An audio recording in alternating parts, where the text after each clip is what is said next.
রহমান রহিম আল্লাহ তাআলার নামে। সূরা বনী ইসরাঈল। রহমান রহিম আল্লাহ তাআলার নামে। পবিত্র ও মহিমান্বিত সেই আল্লাহ তাআলা, যিনি তাঁর এক বান্দাকে রাতের বেলায় মসজিদে হারাম থেকে মসজিদে আকসায় নিয়ে গেলেন, যার পারিপার্শ্বিকতাকে আমি আগেই বরকতপূর্ণ করে রেখেছিলাম, যেন আমি তাকে আমার অদৃশ্য জগতের কিছু নিদর্শন দেখাতে পারি। মূলত সর্বশ্রোতা ও সর্বস্রষ্টা তো স্বয়ং তিনি। আমি মূসাকেও কিতাব দিয়েছি। আমি এই কিতাবকে বনী ইসরাঈলের হেদায়েতের উপকরণ বানিয়েছিলাম। আমি আদেশ দিয়েছিলাম, আমাকে ছাড়া অন্য কাউকে তোমরা নিজেদের কর্মবিধায়ক রূপে গ্রহণ করো না। তোমরা হচ্ছে সেসব লোকের বংশধর যাদের আমি নূহের সাথে নৌকায় আরোহণ করিয়েছিলাম। অবশ্যই সে ছিল আমার এক কৃতজ্ঞ বান্দা। আমি বনী ইসরাঈলদের প্রতি তাদের কিতাবের মধ্যে একথার ঘোষণা দিয়েছিলাম, অবশ্যই তোমরা দুবার আমার জমিনে বিপর্যয় সৃষ্টি করবে এবং মানুষের উপর তখন বড় বেশি বাড়াবাড়ি করবে। অতঃপর এই দুয়ের প্রথমটির নির্ধারিত সময় যখন এসে হাজির হল, তখন তোমাদের বিপর্যয় বন্ধ করার জন্য আমি তোমাদের উপর আমার এমন কিছু বান্দাকে পাঠিয়েছিলাম যারা ছিল বীরত্বের অধিকারী। অতঃপর তারা তোমাদের ঘরে ঘরে প্রবেশ করে সবকিছুই তছনছ করে দিয়ে গেল। আর এভাবেই আমার শাস্তির প্রতিশ্রুতি কার্যকর হয়ে থাকে। অতঃপর আমি দুশমনদের উপর বিজয় দিয়ে দ্বিতীয়বার তোমাদের সুদিন ফিরিয়ে দিলাম এবং ধন সম্পদ ও সন্তান সন্ততি দিয়ে তোমাদের আমি সাহায্য করলাম। সর্বোপরি এই জনপদে আমি তোমাদের সংখ্যাগরিষ্ঠ করলাম। যদি তোমরা কোনো ভালো কাজ করে থাকো, তা করেছ একান্তভাবে তোমাদের নিজেদের জন্য। অপরদিকে তোমাদের কেউ যদি কোনো মন্দ কাজ করে থাকো, তার দায়িত্ব একান্তভাবে তার নিজের। অতঃপর যখন আমার দ্বিতীয় প্রতিশ্রুতির সময় হাজির হল, তখন আমি আর এক দলকে তোমাদের মোকাবেলার জন্য পাঠিয়েছিলাম, যেন তারা তোমাদের মুখমণ্ডল কালিমাচ্ছন্ন করে দেয়, যেমন করে প্রথমবার এ ব্যক্তিরা মসজিদে আকসায় প্রবেশ করেছে এবং এর প্রচুর ক্ষতি সাধন করেছে। আবারও যেন তারা মসজিদে প্রবেশ করতে পারে এবং যে যে জিনিসের উপর তারা অধিকার জমাতে পারে তাই যেন তারা ধ্বংস করে দিতে পারে। সম্ভবত এর মাধ্যমে আল্লাহ তাআলা তোমাদের উপর অনুগ্রহ করবেন। আর তোমরা যদি আবার বিদ্রোহের দিকে ফিরে যাও, তাহলে আমিও আমার শাস্তির পুনরাবৃত্তি করব। আর আমি তো কাফেরদের জন্য জাহান্নামকে তাদের চির কারাগারে পরিণত করে দেখেছি। অবশ্যই এ কোরআন এমন এক পথের দিকে নির্দেশনা দেয় যা অতি সরল ও মজবুত, এবং যেসব ইমানদার মানুষ নেক আমল করে, এ কিতাব তাদের এ সুসংবাদ দেয় যে তাদের জন্য আল্লাহর কাছে এক মহাপুরস্কার রয়েছে। অপরদিকে যারা পরকালে বিশ্বাস করে না, আমি তাদের জন্য এক কঠিন আযাব প্রস্তুত করে রেখেছি। আর মানুষ যেভাবে নিজের জন্য না বুঝে অকল্যাণ কামনা করে, তেমনি সে তার নিজের জন্য বুঝে সুঝে কিছু কল্যাণও কামনা করে। আসলে মানুষ কাঙ্ক্ষিত বস্তুর জন্য এমনিই তাড়াহুড়ো করে। আমি রাত ও দিনকে আমার কুদরতের দুটো নিদর্শন বানিয়ে রেখেছি। অতঃপর রাতের নিদর্শন আমি বিলীন করে দিয়েছি এবং দিনের নিদর্শনকে আমি করেছি আলোকময়, যাতে করে এর আলোতে তোমরা তোমাদের মালিকের রিজিক সংগ্রহ করতে পারো। সর্বোপরি তোমরা এর মাধ্যমে বছরের গণনা ও এর হিসাবও জানতে পারো। আর এর সব কয়টি বিষয়ই আমি খুলে খুলে বর্ণনা করেছি। প্রত্যেক মানুষের ভাগ্যলিপি আমি তার গলায় হারের মতো করে ঝুলিয়ে রেখেছি। কিয়ামতের দিন তার জন্য আমল নামার একটি গ্রন্থ আমি তার সামনে বের করে দেব। সে তা তার সামনে খোলা অবস্থায় পড়ে থাকতে দেখবে। আমি তাকে বলবো, পড়ো, এ হচ্ছে তোমার আমল নামা। আজ নিজের হিসাবের জন্য তুমি একাই যথেষ্ট। যে ব্যক্তি হিদায়াতের পথে চলবে, সে তো চলবে একান্তভাবে নিজের ভালোর জন্য। যে ব্যক্তি গোমরাহ হবে, তার গোমরাহির দায়িত্ব অবশ্যই তার উপর। আসল কথা হচ্ছে, সেদিন কেউই অন্য কারো গুনাহের ভার বইবে না। আর আমি কখনোই কোনো জাতিকে আযাব দেই না, যতক্ষণ না আমি সেখানে আযাব থেকে সতর্ককারী কোন রসুল না পাঠাই। আমি যখন কোন জনপদকে ধ্বংস করতে চাই, তখন তার বিত্তশালী লোকদের ভালো কাজের আদেশ করি, কিন্তু তা না করে সেখানে তারা গুনাহের কাজ করতে শুরু করে। অতঃপর এজন্য সেখানে আমার আযাবের ফয়সালা প্রতিষ্ঠিত হয়ে যায়।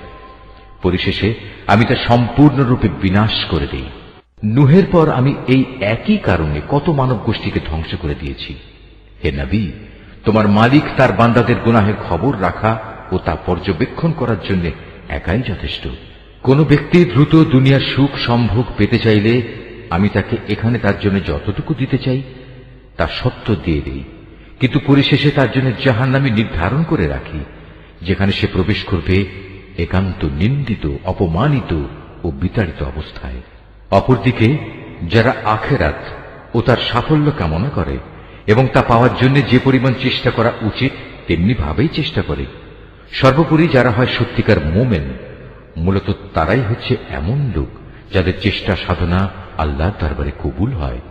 হে নবী, আমি এদের যারা দুনিয়া চায় এবং ওদের যারা আখিরাত চায় সবাইকেই তোমার মালিকের দান থেকে সাহায্য করে যাচ্ছি, এবং তোমার মালিকের দান কারো জন্যই বন্ধ নয়। হে নবী, তুমি দেখো কিভাবে আমি পার্থিব সম্পদের বেলায় তাদের একজনকে আরেকজনের উপর শ্রেষ্ঠত্ব দান করলাম। অবশ্য মর্যাদার দিক থেকে আখিরাত অনেক বড়, তার ফজিলত বহুলাংশে বেশি। হে মানুষ, আল্লাহর সাথে তোমরা অন্য কাউকে মাবুদ বানিও না, নতুবা পরকালে তোমরা নিন্দিত, অপমানিত ও নিঃসহায় হয়ে পড়বে। তোমার মালিক আদেশ করছেন, তোমরা তাকে বাদ দিয়ে অন্য কারো ইবাদত করো না, এবং তোমরা তোমাদের পিতামাতার সাথে সৎ ব্যবহার করো। তাদের একজন কিংবা উভয়ই যদি তোমার জীবদ্দশায় বার্ধক্যে উপনীত হয়, তাহলে তাদের সাথে বিরক্তিসূচক কিছু বলো না এবং কখনো তাদের ধমক দিও না। তাদের সাথে সম্মানজনক ভদ্রজনিত কথা বলবে।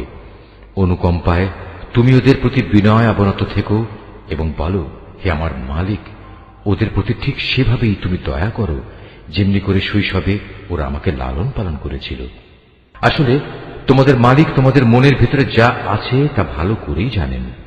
তোমরা সত্যিই যদি ভালো মানুষ হয়ে থাকো তাহলে আল্লাহ তাআলা তা মাফ করে দেবেন, কেননা যারা তওবা করে তিনি তাদের গুনাহ মাফ করে দেন। আত্মীয় স্বজনকে তাদের যথার্থ পাওনা আদায় করে দেবে, অভাবগ্রস্ত এবং মুসাফিরদেরও তাদের হক আদায় করে দেবে। কখনো অপব্যয় করো না, অবশ্যই অপব্যয়কারীরা হচ্ছে শয়তানের ভাই, আর শয়তান হচ্ছে তার মালিকের প্রতি বড়ই অকৃতজ্ঞ। যদি তোমাকে কখনো এ হকদারদের বিমুখ করতেই হয় এ কারণে যে তাকে দেওয়ার মতো সম্পদ তোমার কাছে নেই এবং তুমি তোমার মালিকের কাছ থেকে অনুগ্রহ কামনা করছো, যা পাওয়ার তুমি আশাও রাখো, তাহলে একান্ত নম্রভাবে তাদের সাথে কথা বলো।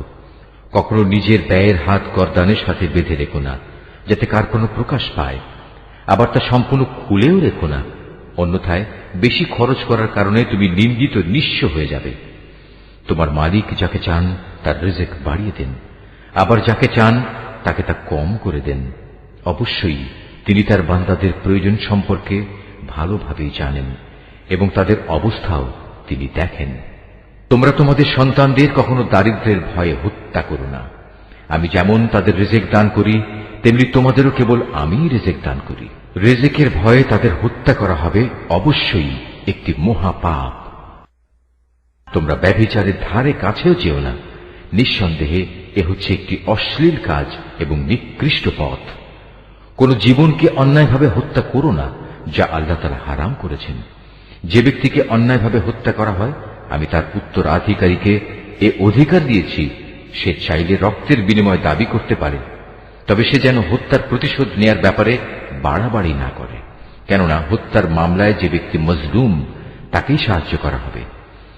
এতিমদের মাল সম্পদের কাছেও যেও না, তবে এমন কোন পন্থায় যা এতিমের জন্য উত্তম বলে প্রমাণিত হয় তা বাদে, যতক্ষণ পর্যন্ত সে এতিম তার বয়ঃপ্রাপ্তির পর্যায়ে উপনীত হয় এবং তোমরা এদের দেয়া যাবতীয় প্রতিশ্রুতি মেনে চলো, কেননা কিয়ামতের দিন এ প্রতিশ্রুতির ব্যাপারে তোমাদের জিজ্ঞাসাবাদ করা হবে।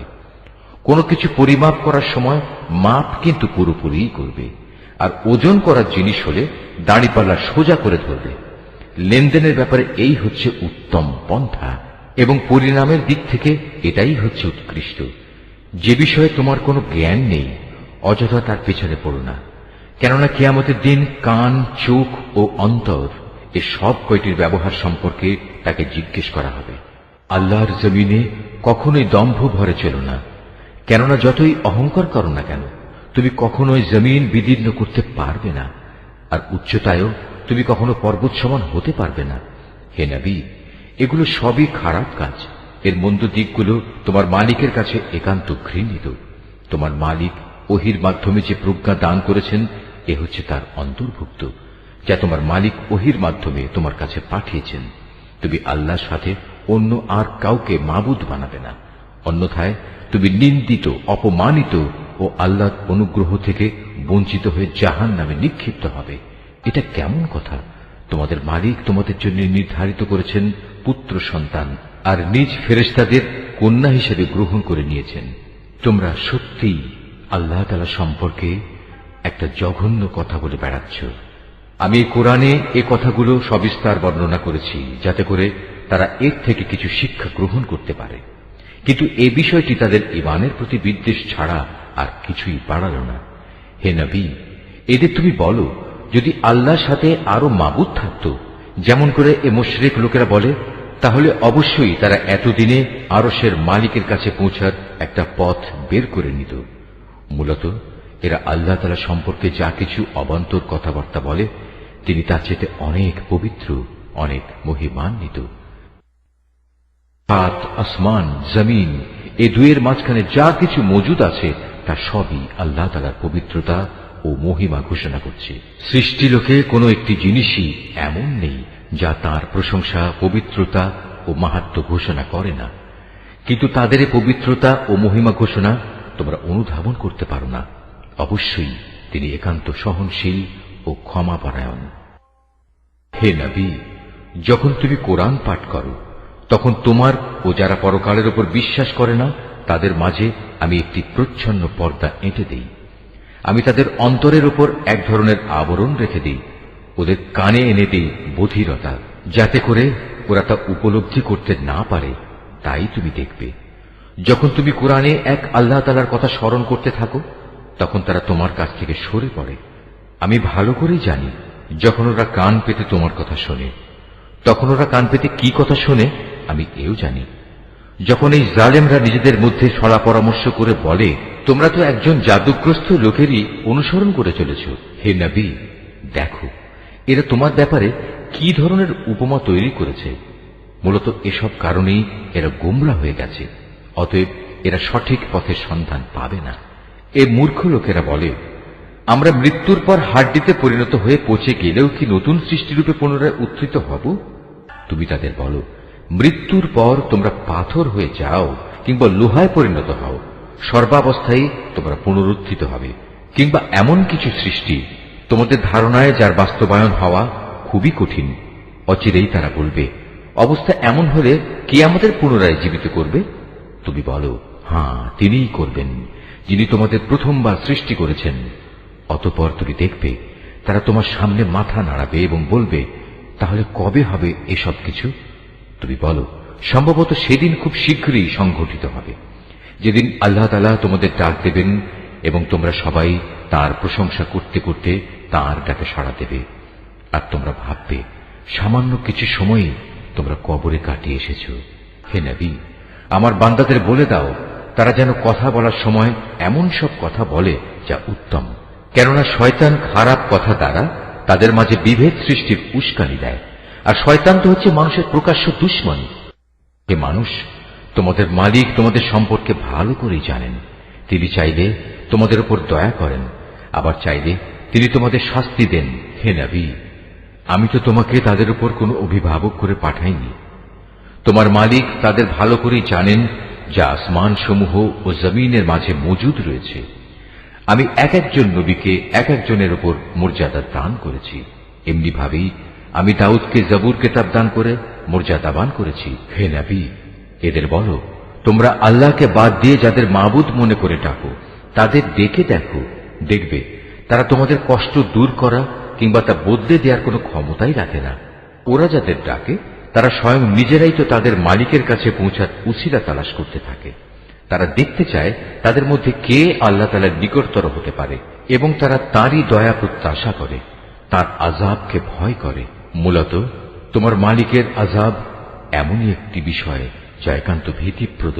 এমন কোন একটি জনপদ নেই যা আমি কিয়ামতের দিন আসার আগেই ধ্বংস করে দেব না, কিংবা তাদের আমি কঠোর আযাব দেব না। এসব কথা তো আমার পাঠানো কিতাবেই লিপিবদ্ধ আছে।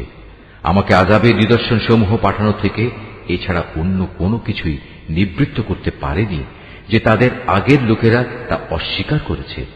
আমি সামুদ জাতিকে দৃশ্যমান নিদর্শন হিসেবে একটি উষ্ট্রি পাঠিয়েছিলাম, অতঃপর তারা আমার সেই নিদর্শনের সাথে জুলুম করেছে। আসলে আমি ভয় দেখানোর জন্যই তাদের কাছে আযাবের নিদর্শনসমূহ পাঠাই। হে নবী, স্মরণ করো যখন আমি তোমাকে বলেছিলাম তোমার মালিক জ্ঞানের পরিধি দিয়ে সব মানুষদের পরিবেষ্টন করে আছেন। যে স্বপ্ন আমি তোমাকে দেখিয়েছিলাম তাকে আমি আসলে মানুষদের জন্য পরীক্ষার বিষয় বানিয়ে দিয়েছিলাম, এবং সে গাছকেও পরীক্ষার কারণ বানিয়েছি, যার প্রতি কোরআনে অভিশাপ দেওয়া হয়েছে। এভাবেই আমি তাদের ভয় দেখাই। মূলত আমার ভয় দেখানো তাদের গুমরাহি কেবল বাড়িয়ে দিয়েছে। স্মরণ করো যখন আমি ফেরেশতাদের বললাম তোমরা আদমকে সাজদা করো, তখন তারা সবাই আমার আদেশে সাজদা করল, ইবলিস ছাড়া। সে বলল, আমি কিভাবে তাকে সেজদা করব যাকে তুমি মাটি থেকে সৃষ্টি করেছ? সে বলল, তুমি কি একে দেখেছ যাকে তুমি আমার উপর মর্যাদা দান করলে? যদি তুমি আমাকে কিয়ামত পর্যন্ত অবকাশ দাও, তাহলে আমি অবশ্যই তার গোটা বংশধরদের নিজের আয়ত্তে নিয়ে আসব, তবে একটি ক্ষুদ্র দল ছাড়া যারা বেঁচে থাকতে পারবে। আল্লাহ তাআলা বললেন, যাও, দূর হয়ে যাও এখান থেকে। তাদের মধ্যে যারা তোমার আনুগত্য করবে তোমাদের সবার শাস্তি হচ্ছে জাহান্নাম, আর জাহান্নামের শাস্তিও পুরোপুরি দেয়া হবে। এদের মধ্যে যাকেই পারো তুমি তোমার আওয়াজ দিয়ে গোমরা করে দাও। তোমার যাবতীয় অশ্বারোহী ও পদাতিক বাহিনী নিয়ে তাদের উপর গিয়ে চড়াও হও। ধন সম্পদ ও সন্তান সন্ততিতে তুমি তাদের সাথী হয়ে যাও এবং যত পারো তাদের মিথ্যা প্রতিশ্রুতি দিতে থাকো। আর শয়তান তাদের যে প্রতিশ্রুতি দেয় তা প্রতারণা ছাড়া আর কিছুই নয়। নিঃসন্দেহে যারা আমার খাস বান্দা তাদের উপর তোমার কোনো ক্ষমতা চলবে না। হে নবী, তোমার মালিক অবশ্যই তাদের কর্মবিধায়ক হিসেবে যথেষ্ট। হে মানুষ, তোমাদের মালিক তো হচ্ছেন তিনি, যিনি তোমাদের জন্য সমুদ্রে জলযান পরিচালনা করেন, যাতে করে তোমরা জলে স্থলে তাঁর প্রদত্ত রিজিক তালাশ করতে পারো। নিশ্চয়ই তিনি তোমাদের উপর পরম দয়ালু। আর উত্তাল সমুদ্রের মধ্যে যখন তোমাদের উপর কোনো বিপদ মুসিবত আপতিত হয়, তখন আল্লাহ তাআলাকে বাদ দিয়ে ইতিপূর্বে তোমরা যাদের ডাকতে তারা সবাই তোমাদের মন থেকে হারিয়ে যায়, এবং ডাকার জন্য এক আল্লাহই সেখানে বাকি থেকে যান। অতঃপর তিনি যখন তোমাদের স্থলে এনে বিপদ থেকে উদ্ধার করেন, তখনই তোমরা তাঁর থেকে মুখ ফিরিয়ে নাও। আসলে মানুষ হচ্ছে নেহায়েত অকৃতজ্ঞ। তোমরা কি করে নিশ্চিত হয়ে গেছো তিনি তোমাদের স্থলে এনে এর কোথাও তোমাদের গেড়ে দেবেন না, অথবা তোমাদের উপর মরণমুখী কোনো ধূলিঝড় নাজিল করবেন না? এমন অবস্থা যখন আসবে তখন তোমরা কোনো অভিভাবকও পাবে না। অথবা তোমরা এ ব্যাপারেও কি নিশ্চিত হয়ে গেছো যে তিনি পুনরায় তোমাদের সেই সমুদ্রে নিয়ে যাবেন না, এবং স্থলে এসে যে আচরণ তোমরা তার সাথে করেছো তোমাদের সেই অকৃতজ্ঞতার শাস্তি স্বরূপ তিনি অতঃপর তোমাদের উপর প্রচন্ড ঝড় পাঠাবেন না এবং তোমাদের উত্তাল সমুদ্রে ডুবিয়ে দেবেন না? আর এমন অবস্থা দেখা দিলে তোমাদের জন্য সেদিন আমার বিরুদ্ধে কোনো সাহায্যকারী পাবে না। আমি অবশ্যই আদম সন্তানদের মর্যাদা দান করেছি। স্থলে ও সমুদ্রে আমি ওদের চলাচলের বাহন দিয়েছি এবং তাদের পবিত্র জিনিসসমূহ দিয়ে আমি রিজিক দান করেছি। অতঃপর আমি অন্য যত কিছু সৃষ্টি করেছি তার অধিকাংশের উপরই আমি তাদের শ্রেষ্ঠত্ব দান করেছি। যেদিন আমি প্রত্যেক জাতিকে তাদের নেতাদের সাথে ডাকব, সেদিন যাদের আমলনামা তাদের ডান হাতে দেয়া হবে তারা খুশি হয়ে তা পড়তে শুরু করবে। তাদের উপর সেদিন বিন্দু মাত্র জুলুম করা হবে না। যে ব্যক্তি জেনে বুঝে এই দুনিয়ায় সত্য থেকে অন্ধ হয়ে থেকেছে, পরকালেও সে আল্লাহর নিয়ামত থেকে অন্ধ থেকে যাবে এবং হেদায়েত থেকেও সে হবে পথহারা। হে নবী, আমি তোমার প্রতি যে ওহী পাঠিয়েছি তার প্রচার ও প্রতিষ্ঠা থেকে তোমার পদস্খলন ঘটাবার ব্যাপারে এরা কোনো প্রকার চেষ্টা থেকেই বিরত থাকেনি, যাতে করে তুমি ওহীর বদলে আমার সম্পর্কে কিছু মিথ্যা কথা বানাতে শুরু করো। যদি তেমন কিছু করতে তাহলে এরা তোমাকে তাদের ঘনিষ্ঠ বন্ধু বানিয়ে দিত। যদি আমি তোমাকে তখন অবিচল না রাখতাম তাহলে তুমি অবশ্যই তাদের দিকে সামান্য কিছুটা হলেও ঝুঁকে পড়তে। আর এমনটি যদি হতো তাহলে এ জীবনে যেমন আমি তোমাকে দ্বিগুণ শাস্তি আস্বাদন করাতাম, তেমনি মৃত্যু পরবর্তী কালেও আমি তোমাকে দ্বিগুণ শাস্তি আস্বাদন করাতাম। তুমি আমার বিরুদ্ধে তখন কোনোই সাহায্যকারী পেতে না। হে নবী, এরা এ ব্যাপারেও কোনো চেষ্টা ত্রুটি করেনি যে তোমাকে এ ভূখণ্ড থেকে উৎখাত করে এর বাইরে কোথাও ফেলে দেবে। যদি তেমনটি হতো তাহলে তোমার পরে তারা নিজেরাও সেখানে সামান্য কিছুক্ষণই মাত্র টিকে থাকতে পারত। তোমার আগে আমি যত নবী রসুল পাঠিয়েছিলাম তাদের ব্যাপারে এই ছিল আমার নিয়ম, আর তুমি আমার সে নিয়মের কখনো রদবদল দেখতে পাবে না। হে নবী, সূর্য ঢলে যাওয়ার পর থেকে রাতের অন্ধকার পর্যন্ত সময়ের ভেতর নামাজ প্রতিষ্ঠা করবে এবং ফজরের সময় কোরআন তেলাওয়াত জারি রাখবে। অবশ্য ফজরের কোরআন তেলাওয়াত সহজেই পরিলক্ষিত হয়। রাতের কিছু অংশে তাহাজ্জুদ নামাজ প্রতিষ্ঠা করো, এটা তোমার জন্য ফরজ নামাজের অতিরিক্ত একটা নামাজ। আশা করা যায় তোমার মালিক এর বরকত দ্বারা তোমাকে প্রশংসিত মর্যাদায় প্রতিষ্ঠিত করবেন। তুমি বলো, হে আমার মালিক, যেখানেই আমাকে নিয়ে যাও না কেন তুমি আমাকে সত্যের সাথে নিয়ে যাও, এবং যেখান থেকেই আমাকে বের করো না কেন সত্যের সাথেই বের করো, এবং তোমার কাছ থেকে আমার জন্য একটি সাহায্যকারী রাষ্ট্রশক্তি প্রদান করো। তুমি ঘোষণা দাও, সত্য এসে গেছে এবং মিথ্যা চিরতরে বিলুপ্ত হয়ে গেছে। অবশ্য মিথ্যাকে বিলুপ্ত হতেই হবে। আমি কোরআনে যা কিছু নাজিল করি তা হচ্ছে ঈমানদারদের জন্য তাদের রোগের উপশমকারী ও রহমত, কিন্তু এ সত্ত্বেও তা জালেমদের জন্য ক্ষতি ছাড়া আর কিছুই বৃদ্ধি করে না। যখন আমি মানুষদের উপর কোন রকম অনুগ্রহ করি তখন তারা কৃতজ্ঞতার বদলে আমার দিক থেকে মুখ ফিরিয়ে নেয় এবং নিজেকে দূরে সরিয়ে নিয়ে যায়। আবার যখন কোন রকম কষ্ট মুসিবত তাকে স্পর্শ করে তখন সে একেবারে নিরাশ হয়ে পড়ে। নবী, এতে তুমি বলো, প্রত্যেক ব্যক্তি নিজ প্রকৃতির উপর কাজ করে যাচ্ছে, অতঃপর তোমাদের মালিক ভালো করে জানেন কে সঠিক পথের উপর রয়েছে। হে নবী, এরা তোমার কাছে জানতে চায় রূহ কি জিনিস। তুমি এদের বলো, রূহ হচ্ছে আমার মালিকের আদেশ সম্পর্কিত একটি বিষয়। আসলে সৃষ্টি রহস্য সম্পর্কে তোমাদের যা কিছু জ্ঞান দেয়া হয়েছে তা নিতান্ত কম। তারপরেও আমি তোমার প্রতি যে কতটুকু ওহী পাঠিয়েছি, যদি আমি চাইতাম তা অবশ্যই তোমার উপর থেকে প্রত্যাহার করে নিতে পারতাম, আর তেমন কিছু হলে তুমি আমার মোকাবেলায় কোনই সাহায্যকারী পেতে না। কিন্তু এটা হচ্ছে তোমার মালিকের একান্ত দয়া, এতে কোন সন্দেহ নেই। তোমার উপর তার অনুগ্রহ অনেক বড়। তুমি তাদের এও বলো, যদি সব মানুষ ও জিন এ কাজের জন্য একত্রিত হয় যে তারা এ কোরআনের অনুরূপ কোনো কিছু বানিয়ে আনবে, তাতেও তারা এর মতো কিছু তৈরি করে আনতে পারবে না। যদিও এ ব্যাপারে তারা একে অপরের সাহায্যকারী হয়, তবুও নয়। আমি কোরআনের মধ্যে মানুষদের বোঝানোর জন্য বহু উপমা দ্বারা হেদায়েতের বাণী বিশদভাবে বর্ণনা করেছি, কিন্তু অধিকাংশ মানুষই তা অমান্য না করে ক্ষান্ত হল না।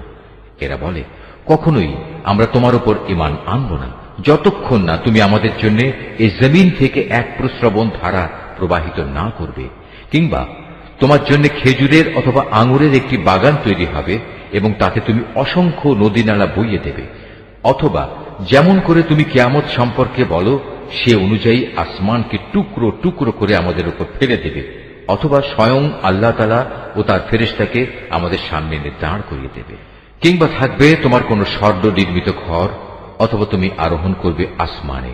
কিন্তু আমরা তোমার আকাশে চড়ার ঘটনাও বিশ্বাস করব না যতক্ষণ না তুমি সেখান থেকে আমাদের জন্য একটি কিতাব নিয়ে আসবে যা আমরা পড়তে পারব। হে নবী, তুমি এদের শুধু এটুকু বলো, মহান পবিত্র আমার আল্লাহ তাআলা, আমি তো কেবল তাঁর পক্ষ থেকে একজন মানুষ, একজন রাসূল বই কিছুই নই। যখনই মানুষদের কাছে আল্লাহ তাআলার কাছ থেকে হেদায়েত আসত তখন তাদের ঈমান আনা থেকে এছাড়া অন্য কোনো জিনিসই বিরত রাখেনি যে তারা বলতো, আল্লাহ তাআলা আমাদের মতো একজন মানুষকে কি নবী করে পাঠালেন? হে নবী, তুমি তাদের বলো, যদি এই জমিনে ফেরেশতারাই বসবাস করত এবং তারা এখানে নিশ্চিন্তভাবে ঘুরে বেড়াত, তাহলে অবশ্যই আমি তাদের জন্য আসমান থেকে কোন ফেরেশতাকেই নবী করে পাঠাতাম। তুমি বলো, আমার এবং তোমাদের মাঝে আল্লাহ তাআলাই আমি মনে করি সাক্ষী হিসেবে যথেষ্ট। অবশ্যই তিনি তার বান্দাদের সম্পর্কে জানেন, তিনি তাদের সব আচরণও দেখেন। যাকে আল্লাহ তাআলা হেদায়েত দান করেন সেই মূলত হেদায়েত প্রাপ্ত হয়, আর যাকে তিনি গোমরাহ করেন এমন লোকদের হেদায়েত দানের জন্য হে নবী, তুমি আল্লাহ তাআলা ছাড়া আর অন্য কাউকেই সাহায্যকারী পাবে না। এমন সব গোমরাহ লোকদের আমি কিয়ামতের দিন মুখের উপর ভর দিয়ে চলা অবস্থায় একত্রিত করব। এরা তখন হবে অন্ধ, বোবা ও বধির। এদের সবার ঠিকানা হবে জাহান্নাম। যতবার তা স্তিমিত হয়ে আসবে ততবার আমি তাকে তাদের জন্য প্রজ্বলিত করে আরো বাড়িয়ে দেব।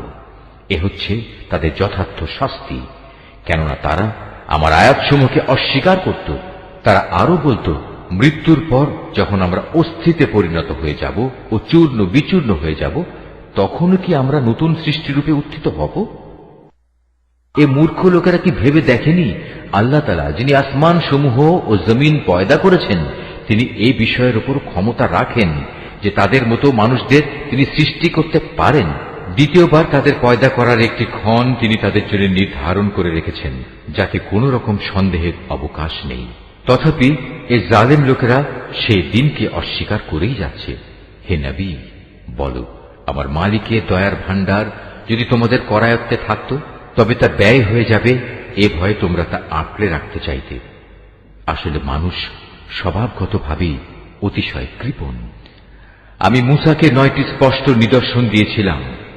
অতএব হে নবী, তুমি স্বয়ং বনী ইসরায়েলদের কাছে এই কথাটা জিজ্ঞেস করো। যখন সে তাদের কাছে নবী হয়ে এসেছিল, তখন ফেরাউন তাকে বলেছিল, হে মূসা, আমি মনে করি তুমি একজন জাদুগ্রস্ত ব্যক্তি। এর জবাবে সে বলেছিল, তুমি একথা ভালো করেই জানো, নবুয়তের প্রমাণ সম্বলিত এসব অন্তর্দৃষ্টি সম্পন্ন জ্ঞান আসমান সমূহ ও জমিনের মালিক ছাড়া আর কেউই নাজিল করেননি। হে ফেরাউন, আমি তো মনে করি তুমি সত্যি ধ্বংস হয়ে গেছ। অতঃপর সে তাদের এ জমিন থেকে উৎখাত করে দিতে চাইল, কিন্তু আমি তাকে এবং যারা তার সঙ্গী সাথী ছিল তাদের সবাইকে এর নাফরমানির জন্য সমুদ্রে ডুবিয়ে দিয়েছি।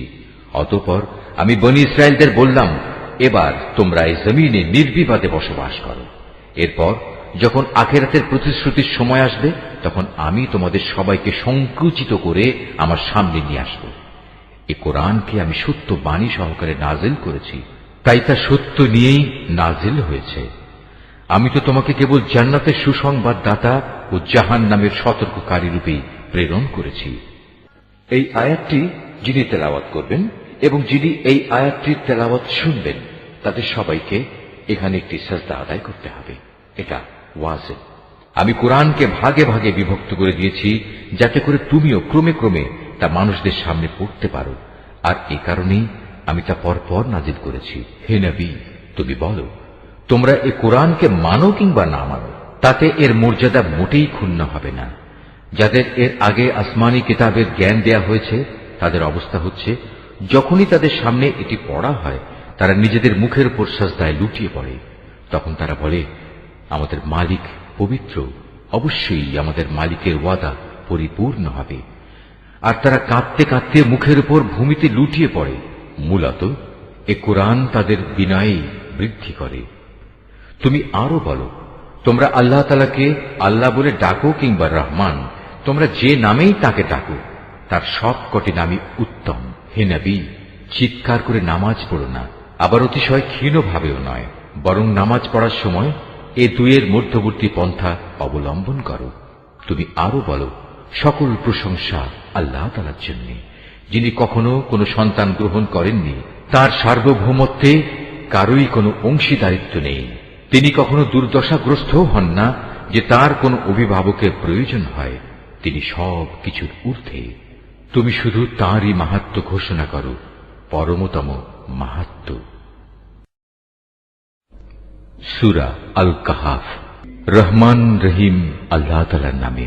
সব তারিফ আল্লাহ তাআলার জন্য, যিনি তার একজন বিশেষ বান্দার প্রতি এ গ্রন্থ নাজিল করেছেন এবং তার কোথাও তিনি কোন রকম বক্রতা রাখেননি।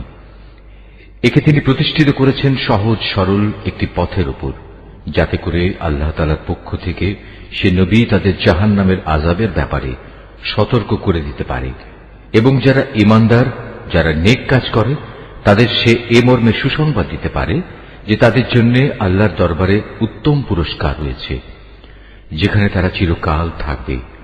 এবং সেসব লোকদেরও ভয় দেখাবে যারা মূর্খের মতো বলে, আল্লাহ তাআলা সন্তান গ্রহণ করেছেন। এ দাবির পক্ষে তাদের কাছে কোনো জ্ঞান সম্মত দলিল প্রমাণ নেই।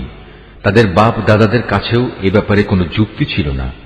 এটা সত্যিই বড় একটি কঠিন কথা যা তাদের মুখ থেকে বের হচ্ছে। আসলে তারা জঘন্য মিথ্যা ছাড়া কিছুই বলেনি। হে নবী, যদি এরা এ কথার উপর ঈমান না আনে, তাহলে মনে হয় দুঃখ কষ্টে তুমি এর পেছনে নিজেকেই বিনাশ করে দেবে। যা কিছু এ জমিনের বুকে আছে আমি তাকে তার জন্য শোভা বর্ধনকারী করে পয়দা করেছি, যাতে করে মানুষদের আমি পরীক্ষা করতে পারি যে তাদের মধ্যে কাজকর্মের দিক থেকে কে বেশি উত্তম। অতঃপর একদিন আমি যা কিছু এ জমিনে আছে ধ্বংস করে দিয়ে একে উদ্ভিদ শূন্য মাটিতে পরিণত করে দেব। হে নবী, তুমি গুহা ও পাহাড়ের উপত্যকার অধিবাসীদের সম্পর্কে কি মনে করো? তারা আমার নিদর্শন সমূহের মধ্যে একটি বিস্ময়কর নিদর্শন ছিল। ঘটনাটি এমন হয়েছিল, কতিপয় যুবক যখন গুহায় আশ্রয় নিল এবং আল্লাহর দরবারে এই বলে দোয়া করল, হে আমাদের মালিক, একান্ত তোমার কাছ থেকে আমাদের উপর অনুগ্রহ দান করো। আমাদের এই কাজকর্ম আঞ্জাম দেওয়ার জন্য তুমি আমাদের সঠিক পথ দেখাও। অতঃপর আমি গুহার ভেতরে তাদের কানে বহু বছর ধরে ঘুমের পর্দা লাগিয়ে রাখলাম। তারপর এক পর্যায়ে আমি তাদের ঘুম থেকে উঠিয়ে দিলাম, যাতে করে আমি একথা জেনে নিতে পারি তাদের দুদলের মধ্যে কোন দলটি ঠিক করে বলতে পারে যে তারা কতদিন সেখানে অবস্থান করেছিল। হে নবী, আমি তোমার কাছে তাদের বৃত্তান্ত সঠিকভাবে বর্ণনা করছি। মূলত তারা ছিল কতিপয় নওজোয়ান ব্যক্তি, যারা তাদের মালিকের উপর ঈমান এনেছিল। আমি তাদের হেদায়েতের পথে এগিয়েও দিয়েছিলাম। আমি তাদের অন্তঃকরণকে ধৈর্য দ্বারা দৃঢ়তা দান করেছি। যখন তারা আল্লাহর পথে দাঁড়িয়ে গেল এবং ঘোষণা করল, আমাদের মালিক তো হচ্ছেন তিনি, যিনি আসমান সমূহ ও জমিনের মালিক। আমরা কখনো আল্লাহ তাআলা ছাড়া আর কাউকে ডাকব না। যদি আমরা এমন অযৌক্তিক কথা বলি তাহলে তা হবে মারাত্মক দিন বিরোধী কাজ। এরা হচ্ছে আমাদের স্বজাতির লোক, যারা তাকে বাদ দিয়ে অসংখ্য মাবুদের গোলামি গ্রহণ করেছে। তারা যদি সত্যবাদী হয় তাহলে তারা স্পষ্ট দলিল নিয়ে আসে না কেন? তার চাইতে বড় জালেম আর কে যে আল্লাহ তাআলার উপর মিথ্যা আরোপ করে? অতঃপর জোয়ানরা পরস্পরকে বলল, আল্লাহ তাআলা ছাড়া অন্যদের যারা মাবুদ বানায় তাদের কাছ থেকে তোমরা যখন বিচ্ছিন্ন হয়ে চলেই গেলে, তখন তোমরা এখান থেকে বের হয়ে বিশেষ একটি গুহায় গিয়ে আশ্রয় নাও। তোমাদের মালিক তোমাদের উপর তার রহমতের ছায়া বিস্তার করে দেবেন এবং তোমাদের বিষয়গুলো তোমাদের জন্য সহজ করে দেবেন। হে নবী, তুমি যদি সে গুহা দেখতে তাহলে দেখতে পেতে তারা তার মধ্যবর্তী এক প্রশস্ত চত্বরে অবস্থান করছে। সূর্য তার উদয়কালে তাদের গুহার দক্ষিণ পাশ দিয়ে হেলে যাচ্ছে, আবার যখন তা অস্ত যায় তখন তা গুহার বাম পাশ দিয়ে অতিক্রম করে। সূর্যের প্রখরতা কখনো তাদের কষ্টের কারণ হয় না। আসলে এ সবই হচ্ছে আল্লাহ তাআলার কুদরতের নিদর্শন।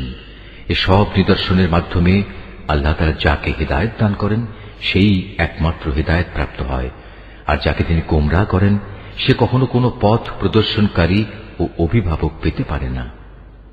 হে নবী, তুমি যদি দেখতে তাহলে তুমি তাদের ভাবতে তারা বুঝি জেগেই রয়েছে, যদিও তারা ছিল ঘুমন্ত।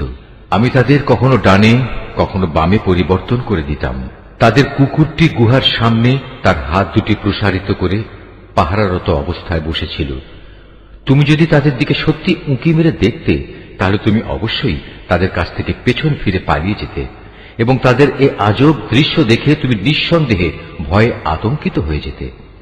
এভাবেই তাদের আমি ঘুম থেকে উঠিয়ে দিলাম, যাতে করে তারা তাদের অবস্থান সম্পর্কে নিজেরা পরস্পরে জিজ্ঞাসাবাদ করে।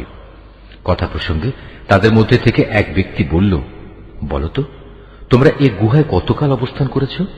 তারা বলল, বড় জোর একদিন কিংবা তার চাইতেও কম সময় আমরা এখানে অবস্থান করেছি। অতঃপর যখন তারা একমত হতে পারল না তখন তারা বলল, তোমাদের মালিকই একথা জানেন তোমরা এ গুহায় কতকাল অবস্থান করেছ। এখন সে বিতর্ক রেখে বরং তোমরা তোমাদের একজনকে তোমাদের এ রৌপ্য মুদ্রা সহ শহরে পাঠাও। সে বাজারে গিয়ে দেখুক কোন খাবার উত্তম, সেখান থেকে কিছু খাবার তোমাদের কাছে নিয়ে আসুক। সে যেন বিচক্ষণতার সাথে কাজ করে এবং সে যেন কাউকেই তোমাদের ব্যাপারে কিছু জানতে না দেয়। যদি তারা তোমাদের সম্পর্কে জানতে পারে তাহলে তারা তোমাদের প্রস্তরাঘাত করে হত্যা করবে, কিংবা তোমাদের জোর করে তারা তাদের দিনে ফিরিয়ে নেবে। আর একবার তেমনটি হলে কখনোই তোমরা মুক্তি পাবে না। আর এভাবেই আমি একদিন তাদের ব্যাপার শহরবাসীদের জানিয়ে দিলাম, যাতে করে তারা একথা জানতে পারে মৃতকে জীবন দেওয়ার ব্যাপারে আল্লাহ তাআলার ওয়াদা আসলেই সত্য এবং কিয়ামতের আসার ব্যাপারেও কোন রকম সন্দেহ নেই। যখন তারা নিজেদের মধ্যে এ নিয়ে বিতর্ক করে যাচ্ছিল তখন কিছু লোক বলল, তাদের সম্মানে তাদের উপর একটি স্মৃতিসৌধ নির্মাণ করে দাও। আসলে তোমাদের মালিকই তাদের সম্পর্কে সর্বাধিক খবর রাখেন। অপরদিকে যেসব মানুষ তাদের কর্তব্য কাজের উপর বেশি প্রভাবশালী ছিল, তারা বলল, স্মৃতিসৌধ বানানোর বদলে চলো আমরা তাদের উপর একটি মসজিদ বানিয়ে দেই। কিছু লোক বলে, গুহার অধিবাসীরা ছিল 3 জন, ওদের মধ্যে চতুর্থটি ছিল ওদের পাহারাদার কুকুর। আবার কিছু লোক বলে তারা ছিল 5 জন, তাদের ষষ্ঠটি ছিল ওদের কুকুর। আসলে অজানা অদেখা বিষয়সমূহের প্রতি এরা খামাখা অনুমান নিক্ষেপ করি এ সব কিছু বলছে। তাদের কেউ বলে ওরা ছিল 7 জন এবং অষ্টমটি ছিল তাদের কুকুর। হে নবী, তুমি এদের বলো, হ্যাঁ, আমার মালিক ভালো করেই জানেন ওদের আসল সংখ্যা কত ছিল। তাদের সংখ্যা খুব কম সংখ্যক লোকই বলতে পারে। তুমিও এদের ব্যাপারে সাধারণ আলোচনার বাইরে বেশি বিতর্ক করো না এবং তাদের সম্পর্কে খামাখা অন্য মানুষদের কাছেও জিজ্ঞাসাবাদ করো না। হে নবী, কখনো কোনো কাজের ব্যাপারে একথা বলো না, এ কাজ আমি আগামীকাল করব। হ্যাঁ, বরং এভাবে বলো, আল্লাহ তাআলা যদি চান তাহলেই আমি আগামীকাল এ কাজটা করব। যদি কখনো কোনো কিছু ভুলে যাও তাহলে তোমার মালিককে স্মরণ করো এবং বলো, সম্ভবত আমার মালিক এ কাহিনীর চাইতে নিকটতর কোনো কল্যাণ দিয়ে আমাকে পথ দেখাবেন। তারা তাদের এ গুহায় কাটিয়েছে মোট 300 বছর। কেউ অবশ্য এর সাথে আরো 9 বছর যোগ করেছে। হে নবী, তুমি বলো, বস্তুত একমাত্র আল্লাহ তাআলাই সঠিক করে বলতে পারেন ওরা গুহায় কত বছর কাটিয়েছে।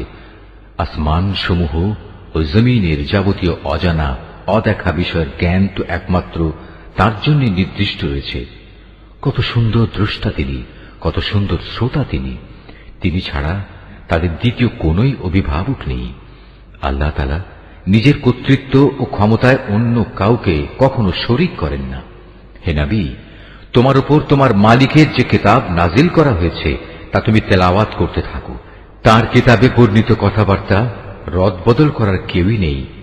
তিনি ছাড়া তুমি আর কোনই আশ্রয়স্থল পাবে না।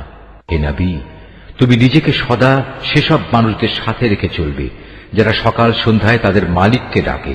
তারা একমাত্র তাঁরই সন্তুষ্টি কামনা করে এবং কখনো তাদের কাছ থেকে তোমার স্নেহের দৃষ্টি ফিরিয়ে নিও না। কখনো এমন কোন ব্যক্তির কথা মতো চলো না যার অন্তঃকরণকে আমি আমার স্মরণ থেকে গাফেল করে দিয়েছি। আর যে ব্যক্তি নিজের প্রবৃত্তির গোলামি করতে শুরু করেছে এবং যার কার্যকলাপ আল্লাহ তাআলার সীমানা লঙ্ঘন করেছে। হে নবী, তুমি বলো, এ সত্য দিন তোমাদের মালিকের পক্ষ থেকে এসেছে। সুতরাং যার ইচ্ছা সে এর উপর ঈমান আনুক, আর যার ইচ্ছা সে তা অস্বীকার করুক। আমি তো এ অস্বীকারী জালেমদের জন্য এমন এক আগুন প্রস্তুত করে রেখেছি যার বেষ্টনী তাদের পুরোপুরি পরিবেষ্টন করে রাখবে। যখন তারা পানির জন্য ফরিয়াদ করতে থাকবে তখন এমন এক গলিত ধাতুর মতো পানীয় দ্বারা তাদের ফরিয়াদের জবাব দেয়া হবে যা তাদের সমগ্র মুখমণ্ডল জ্বালিয়ে পুড়িয়ে দেবে। কি ভীষণ হবে সে পানীয়, আর কি নিকৃষ্ট হবে তাদের আশ্রয়ের স্থানটি। আর যারাই আল্লাহ তাআলার উপর ঈমান এনেছে এবং ভালো কাজ করেছে তাদের কোনো আশঙ্কা নেই। আমি কখনো তাদের বিনিময় বিনষ্ট করি না যারা নেক কাজ করে। এদের জন্য রয়েছে এমন এক স্থায়ী জান্নাত যার পাদদেশ দিয়ে ঝর্ণাধারা প্রবাহিত হবে। তাদের সেখানে সোনার কাঁকুন দ্বারা অলঙ্কৃত করা হবে। তারা পরিধান করবে সূক্ষ্ম ও পুরু রেশমের পোশাক। উপরন্তু তারা সমাসীন হবে এক সুসজ্জিত আসনে। কত সুন্দর তাদের বিনিময়, কত চমৎকার তাদের আশ্রয়ের এই স্থানটি।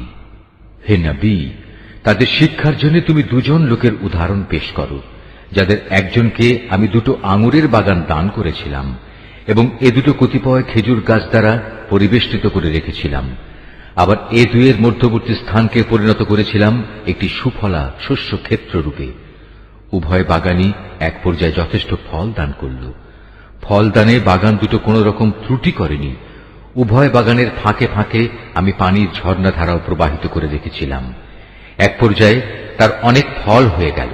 অতঃপর একদিন সে তার সাথীকে কথা প্রসঙ্গে বলল, দেখো, আমি ধন সম্পদের দিক থেকে তোমার চাইতে যেমন বড়, তেমনি জনবলেও আমি তোমার চাইতে বেশি শক্তিশালী। নিজের শক্তি সামর্থ্যের ব্যাপারে বাড়াবাড়ি করতে করতে সে নিজের বাগানে গিয়ে প্রবেশ করল এবং বলল, আমি ভাবতেই পাচ্ছি না এ বাগানের সৌন্দর্য কোনোদিন নিঃশেষ হয়ে যাবে। আমি এও মনে করি না একদিন এসব ধ্বংস হয়ে কিয়ামত প্রতিষ্ঠিত হবে এবং কিয়ামতের পর আমাকে যদি আমার মালিকের সামনে ফিরিয়ে নেওয়াও হয়, তাহলে এর চাইতে উৎকৃষ্ট কোনো কিছু আমি সেখানে পাব। তার সে গরিব সাথীটি যে তার সাথে কথা বলছিল বলল, এ পার্থিব সম্পদ দেখে তুমি কি সত্যি সে মহান সত্তাকে অস্বীকার করছো, যিনি তোমাকে প্রথমত মাটি থেকে অতঃপর শুক্র কণা থেকে পয়দা করেছেন, পরিশেষে তিনি তোমাকে একটি মানুষের আকৃতিতে পূর্ণাঙ্গ করেছেন? কিন্তু আমি তো বিশ্বাস করি সেই সৃষ্টিকর্তা আল্লাহ তাআলাই হচ্ছেন আমার মালিক, এবং আমার মালিকের কোনো কাজের সাথেই আমি কাউকে শরীক করি না। কত ভালো হতো তুমি যখন তোমার ফলবতী বাগানে প্রবেশ করলে তখন যদি তুমি একথা বলতে, আল্লাহ তাআলা যা চেয়েছেন তাই হয়েছে। আল্লাহ তাআলা ব্যতী রেখে কারোই কিছু ঘটানোর শক্তি নেই। যদিও তুমি আমাকে ধনে জনে তোমার চাইতে কম দেখলে, কিন্তু আমি আল্লাহ তাআলার উপর ঈমান রাখি। সম্ভবত আমার মালিক আমাকে তোমার এ পার্থিব বাগানের চাইতে উৎকৃষ্ট আখিরাতের কোনো বাগান দান করবেন, এবং অকৃতজ্ঞতার জন্য তোমার বাগানের উপর আসমান থেকে এমন কোন বিপর্যয় নাজিল করবেন, ফলে তা উদ্ভিদ শূন্য এক বিরান ভূমিতে পরিণত হয়ে যাবে, কিংবা তার পানি তার জমিনের নিচেই অন্তর্হিত হয়ে যাবে। তেমন কিছু হলে তুমি কখনো তা আবার খুঁজে আনতে পারবে না। অতঃপর তাই ঘটল, তার বাগানের ফল ফলারিকে বিপর্যয় এসে ঘিরে ফেলল। তখন সে ব্যক্তি সেই ব্যয়ের উপর যা সে বাগানের শোভাবর্ধনের পেছনে করেছিল হাতের উপর হাত রেখে আক্ষেপ করতে লাগল।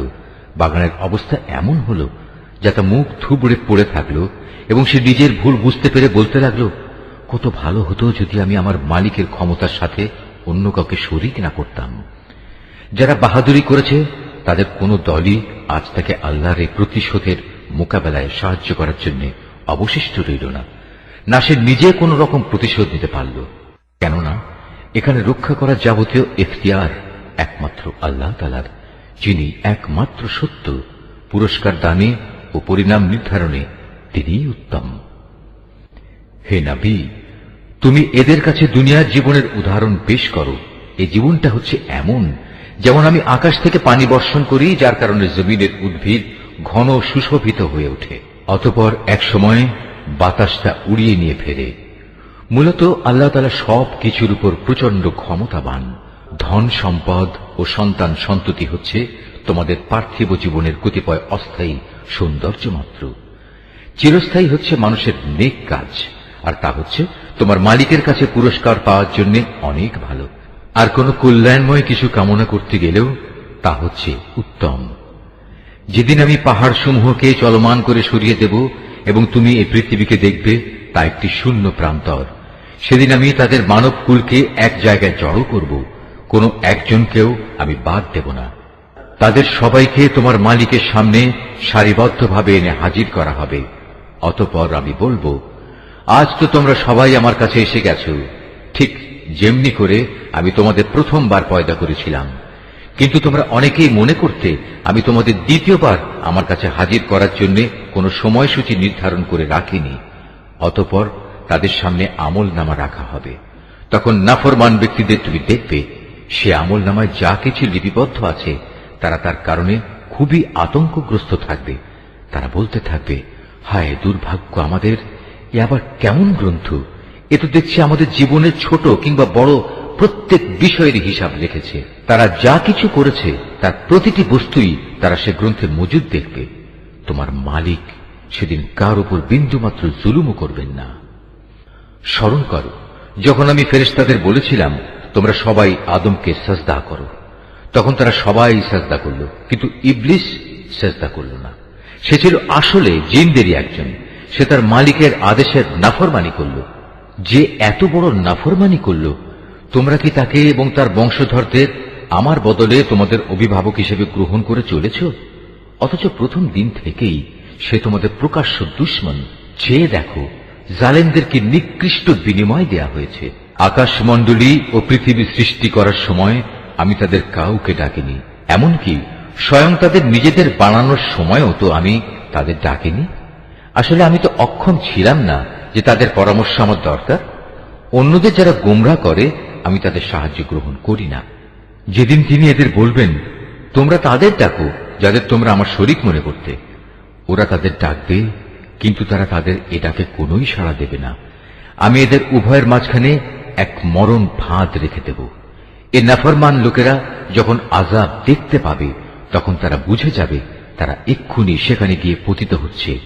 আর একবার সেখানে পতিত হলে ওরা তা থেকে কখনোই মুক্তির পথ পাবে না। আমি মানুষের বোঝার জন্য এই কোরআনে সব ধরনের উপমা ও উদাহরণ বিশদভাবে বর্ণনা করেছি, কিন্তু মানুষের অধিকাংশই এ নিয়ে তর্ক করে।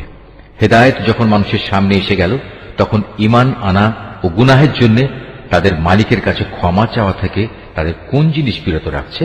তারা সম্ভবত পূর্ববর্তী মানুষদের অবস্থা তাদের কাছে এসে পৌঁছানোর কিংবা আমার আযাব তাদের সামনে এসে হাজির হবার অপেক্ষা করছে। আমি তো রসুলদের পাঠাই যে তারা মানুষদের জন্য জান্নাতের সুসংবাদবাহী ও জাহান্নামের সতর্ককারী হবে, কিন্তু যারা কুফরি করেছে তারা ছোটখাটো বিষয় নিয়ে ঝগড়া শুরু করে, যাতে তারা সত্যকে ব্যর্থ করে দিতে পারে। মূলত তারা আমার আয়াতসমূহকে এবং যেসব বিষয় দিয়ে তাদের জাহান্নাম থেকে সতর্ক করা হয়েছিল তাকে বিদ্রূপের বিষয়ে পরিণত করে নিয়েছে। তার চাইতে বড় জালেম আর কে আছে, যাকে তার মালিকের আয়াতসমূহ স্মরণ করিয়ে দেয়া হচ্ছে এবং সে এর থেকে মুখ ফিরিয়ে দিচ্ছে। সর্বোপরি যা কিছু গুনাহের বোঝা তার হাত দুটো অর্জন করেছে, সে তা ভুলে যায়। আমি তাদের অন্তরের উপর জাহেলিয়াতের আবরণ লাগিয়ে দিয়েছি, যেন তারা সত্য দিন বুঝতে না পারে। এমনি ভাবে তাদের কানেও এক ধরনের কঠিন বস্তু ঢেলে দিয়েছি, এ কারণে তারা সত্য কথা শুনতে পায় না। অতএব হে নবী, তুমি ওদের যতই হেদায়েতের পথে ডাকো না কেন, তাদের কখনো হেদায়েত দেয়া হবে না। হে নবী, তোমার মালিক বড়ই ক্ষমাশীল ও দয়াবান। তিনি যদি তাদের সবাইকে তাদের কৃতকর্মের জন্য শাস্তি দিতে চাইতেন, তাহলে তিনি সহজেই তা ত্বরান্বিত করতে পারতেন। বরং এর পরিবর্তে তাদের জন্য শাস্তির একটি প্রতিশ্রুত ক্ষণ রাখা আছে, যা থেকে ওদের কারোই পরিত্রাণ নেই। এই জনপদ ও তাদের অধিবাসীরা যখন আল্লাহ তাআলা সীমা লঙ্ঘন করেছিল, তখন আমি তাদের নির্মূল করে দিয়েছি। তাদের ধ্বংসের জন্যও একটি দিনক্ষণ নির্দিষ্ট ছিল। হে নবী, তুমি এদের মূসার ঘটনা শোনাও। যখন মূসা তার খাদেমকে বলল, যতক্ষণ পর্যন্ত আমি দুটো সাগরের মিলনস্থলে না পৌঁছব, ততক্ষণ পর্যন্ত আমি আমার পরিকল্পনা থেকে ফিরে আসব না। যদি আমাকে এই জন্য দীর্ঘ সময় পর্যন্ত চলতে হয়, তবু আমি চলতে থাকব। যখন তারা উভয়ে সেই প্রত্যাশিত দুটো সাগরের সঙ্গম স্থলে এসে পৌঁছল, তখন তারা উভয়ই তাদের খাবারের জন্য রাখা মাছটির কথা ভুলে গেল। সে মাছটি ছুটে গিয়ে সুড়ঙ্গের মতো একটি পথ করে সহজেই সাগরে চলে গেল। যখন তারা আরো কিছু দূর এগিয়ে গেল, তখন সে তার খাদেমকে বলল, এবার আমাদের নাস্তা নিয়ে এসো, আমরা আজকের সফরে সত্যি ভারী ক্লান্ত হয়ে পড়েছি। সে বলল, তুমি কি দেখোনি, আমরা যখন শিলাখণ্ডের পাশে বিশ্রাম করছিলাম, তখন আমি মাছের কথা ভুলেই গিয়েছিলাম। আসলে শয়তানি আমাকে ভুলিয়ে দিয়েছে যে আমি তার কথাটা স্মরণ রাখব। আর সে মাছটিও কি আশ্চর্যজনক পদ্ধতিতে নিজের পথ ধরে সাগরের দিকে নেমে গেল। সে বলল, হ্যাঁ, এই তো হচ্ছে সেই জায়গা যে স্থানটির আমরা সন্ধান করছিলাম। মাছটি চলে যাওয়ার জায়গাই হচ্ছে সাগরের মিলনস্থল। অতঃপর তারা নিজেদের পথের চিহ্ন ধরে ফিরে চলল। এরপর তারা সেখানে পৌঁছলে তারা আমার বান্দাদের মাঝ থেকে একজন পুণ্যবান বান্দাকে সেখানে পেল, যাকে আমি আমার অনুগ্রহ দান করেছি।